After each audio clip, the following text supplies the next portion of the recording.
This reading is the prologue and chapter 1 from the book Very Young Catholics in Austria. This book is part of the Very Young Catholics series. Each book in the series tells the story of the life of a Catholic child in a different time zone of the world. Prologue. This book is about 4 children who live in Austria. Marie-Louise is 13 years old. Her brother Martin is 11. Their sister Julia is 7, and their little brother Jacob is 3. All 4 are just waking up when our story begins. Chapter 1, Christmas Baking Day.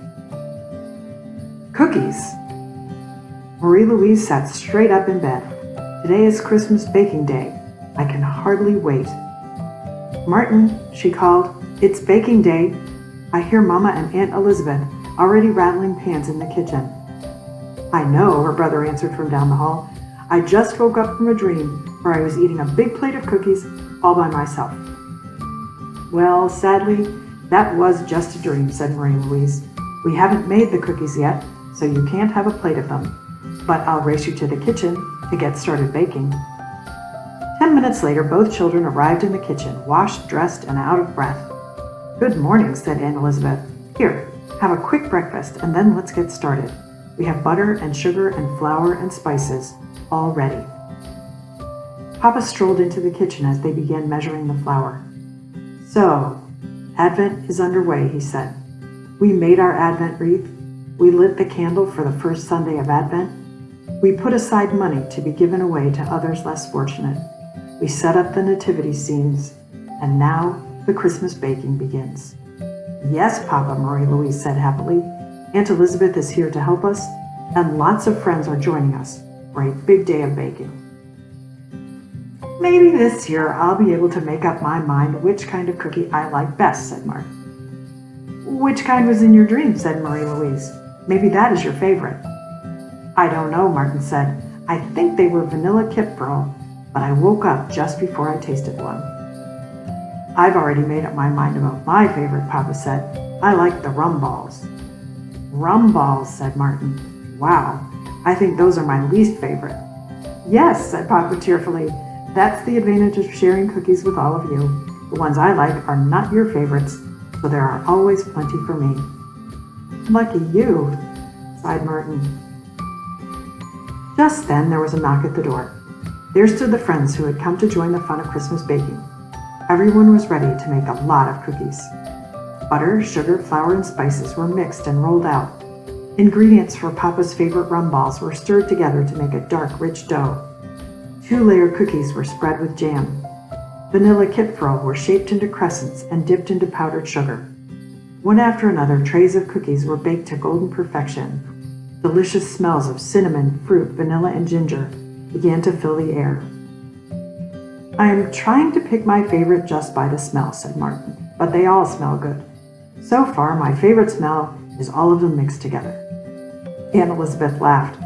Well, Martin, she said, you will have plenty of chances to pick your favorite, but don't forget they are special to Christmas season, so when it is over, they will be gone until next year. I will not forget that, said Martin. I will concentrate really hard on picking my favorite. Christmas season is 40 days long, right? All the way until February 2nd? By then, I should be able to decide. Julia giggled. Well, after the long Advent preparation, you want to have a little time to celebrate, said Martin reasonably. Right, Papa said. Some traditions celebrate Christmas season from Christmas until Epiphany on January the 6th, but the oldest traditions consider it to be Christmas season until the Feast of the Presentation of Jesus in the Temple on February 2nd. Good, said Martin. Do you think you will be tired of Christmas cookies after 40 days, Papa chuckled. I'm willing to try and find out, said Martin. But we'll have to make a lot so I can be sure. Marie-Louise looked thoughtful. I used to wish we could have Christmas cookies all year, but now I'm glad we just have them during the Christmas season. It makes it more of a special celebration when there are special foods to go with it. Careful preparation for a holy feast makes it all the more lovely when it arrives, Aunt Elizabeth agreed. When the last cookies were in the oven, it was time for tiny cookie houses made out of a spicy dough. These are called Lebkuchen houses, pronounced Lebkuchen. Mama and Aunt Elizabeth had already mixed the stiff dough, which contained nuts, honey, and lots of spices. They had baked it in big flat rectangles and then cut them to the right shapes to make strong walls and steep roofs for cookie houses. Now the walls and roofs had to be attached together with sugar icing and decorated. Sugar icing made roof shingles, windows, and icicles. Candy shapes made little flowers, bushes, and trees. Candy wreaths were attached to the doors of the little houses. When all the work was finished, every family had a late Kuchenhaus to take home, along with lots of cookies. The friends began departing with lots of hugs and thanks. Marie-Louise turned to Aunt Elizabeth. "Thank you," she said. "I always love baking, and it is especially fun when our friends come to join the Christmas baking." "These are true friends," Aunt Elizabeth said with a smile. "I can tell, because they even helped clean up." This was Chapter 1 from the book Very Young Catholics in Austria.